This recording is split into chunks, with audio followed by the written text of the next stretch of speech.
앞선 경기에서 6골을 얻어맞았던 토트넘이 이번에는 10골 이상 먹을 것이고, 손흥민은 리버풀 월드클래스 수비진에 완전히 꽁꽁 묵이며 아무것도 하지 못할 것이라 생각했다.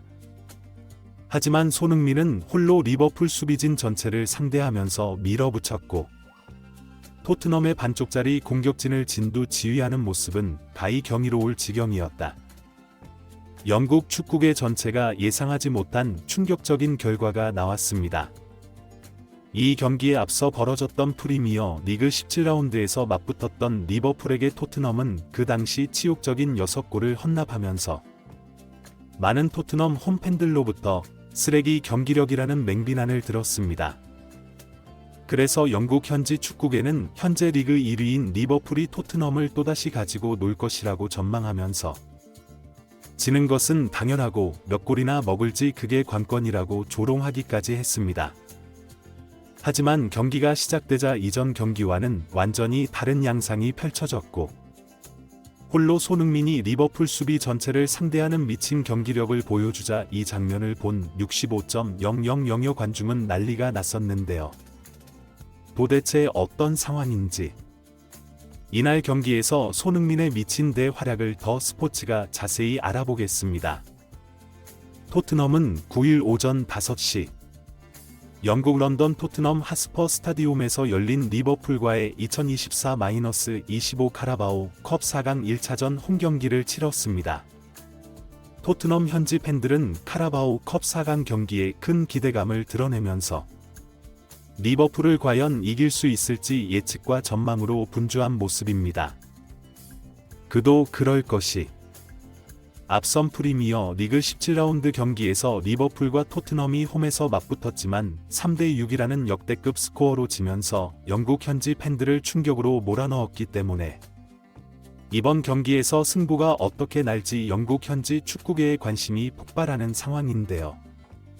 그래서 경기 1시간 전에 발표되는 선발 라인업에 팬들의 이목이 집중되는 것은 당연한 일이었습니다. 토트넘은 좌측에 손흥민을 윙포워드로 기용하고 원톱에 솔랑케, 그리고 우측에 브레넌 존슨이 아닌 클루셉스키를 내세웠습니다.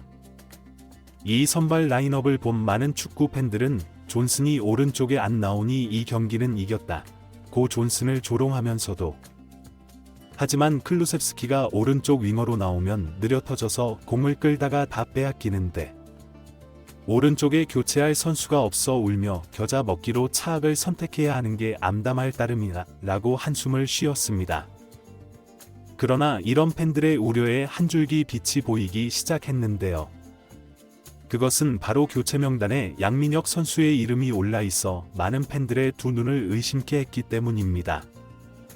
영국 현지 축구계는 양민혁에 대해 의혹의 눈초리를 보내면서 양민혁은 21세 이하 유스팀에서 뛰게 될 것이다, 아직 1군에서 뛸 수준이 아니다 라고 내려치기를 하면서 확실한 정감을 데려오지 않은 토트넘은 대가를 치르게 될 것이다 라는 냉철한 비판을 가했는데요.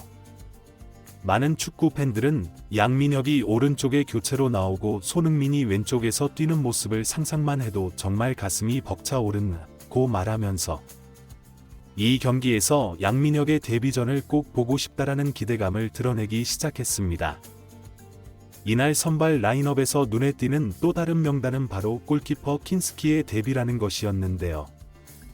그는 체코 국적을 가진 21세의 어린 골키퍼입니다. 이가 부드럽고 선방 능력이 뛰어나 현재 발목 부상으로 아웃된 비카리오를 완벽하게 대체할 뿐만 아니라 경쟁 관계에서 주전 자리도 위협할 수 있는 선수라는 것이 영국 축구 매체들의 분석입니다. 경기가 시작되자 토트넘의 우승을 간절히 바라며 경기장을 찾은 65.000여 토트넘 홈팬들은 프리미어 리그 17라운드에서 6골을 얻어맞으며 졌던 악몽을 떠올리기 시작했습니다. 하지만 손흥민이 토트넘 최전방에서 리버풀 수비진들을 휘젓기 시작하자 이 광경을 지켜본 6만 5천여 홈팬들은 손흥민의 이름을 부르며 열광하기 시작했습니다. 손흥민은 전반 5분경 코너킥에서 흘러나온 공을 왼발로 논스톱 슈팅을 했지만 이것이 약간 빗맞으면서 흐르고 이것이 솔랑케에게 연결되어 순간적인 움직임으로 솔랑케가 방향을 바꿔 놓지만 리버풀의 알리송 골키퍼의 선방에 막혀 골로 연결되지 못합니다. 손흥민은 이어 전반 21분경에는 왼쪽을 돌파해 중앙으로 쇄도하는 솔랑케를 보고 왼발 컵백을 정확하게 내주지만 이것을 솔랑케가 또다시 놓치면서 경기장을 찾은 65.0000여 팬들의 탄식을 자아내게 했습니다. 손흥민은 좌측에서 중앙으로 이동해 공을 받아 좌측으로 침투하는 클루셉스키에게 킬패스를 넣어주어 결정적 찬스를 맞이하지만 클루셉스키의 부정확한 크로스로 역시 골로 연결되지 못합니다. 엎친 데 덮친 격으로 선발 출전한 벤탄쿠르가 부상으로 빠지면서 브레넌 존슨이 들어오고 클루셉스키가 중앙 공격형 미드필더로 내려가면서 우측 공격 라인 자체가 완전히 죽어버리는 최악의 상태를 맞이하는데요. 그러나 손흥민은 반쪽짜리 공격진을 데리고 홀로 끊임없이 리버풀 수비 뒷공간을 노리며 침투해 리버풀이 마음 놓고 수비 라인을 올려 토트넘을 압박하지 못하도록 견제 플레이를 지속적으로 해나갑니다.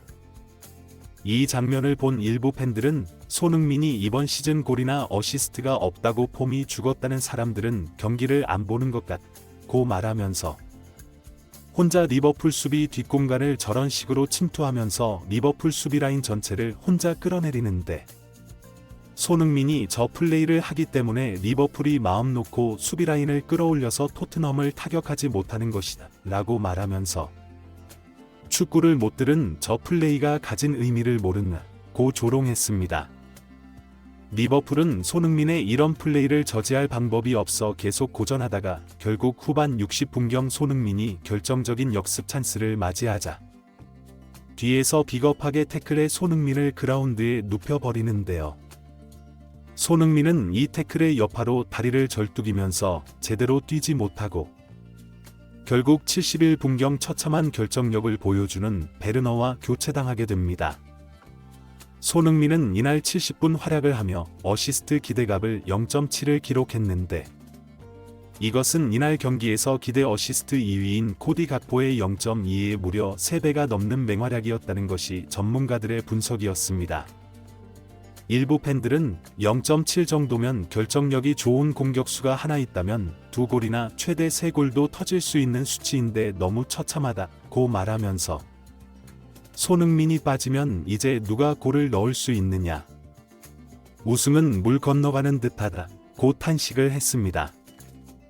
하지만 손흥민이 빠지면서 어시스트를 해주지 않자 솔랑케는 갑자기 스스로 모든 것을 해결해야 한다는 생각으로 각성을 한 듯 최전방에서 상대와의 몸싸움에서 승리의 볼을 따내고 터닝하는 베르너에게 패스해 이것이 골로 연결되면서 경기 종료 5분 전 1대0으로 토트넘이 앞서 나갑니다.